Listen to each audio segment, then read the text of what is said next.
এক ফেরেশতা একটি লোকের সামনে এসে বলল, আমি তোমার উপর খুশি হয়েছি, তুমি যা চাইবে আমি তোমাকে তাই দেব। তবে একটা শর্ত, তা হলো তুমি যা চাইবে আমি তোমাকে তাই দেব, তবে তোমার প্রতিবেশীকে তোমার চাইতে দ্বিগুণ দেব। লোকটা বলল, আচ্ছা, আমার 1 বস্তা স্বর্ণ মুদ্রা চাই।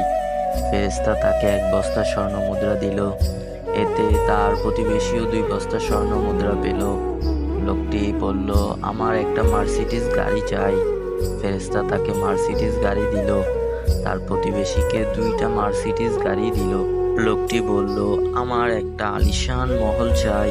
ফেরেশতা তাকে আলিশান মহল দিল এবং প্রতিবেশীকে 2টা আলিশান মহল দিল। লোকটি তাকে বলল, দয়া করে আমার শেষ ইচ্ছাটুকু পূরণ করে দাও। ফেরেশতা বলল, কি সেটা?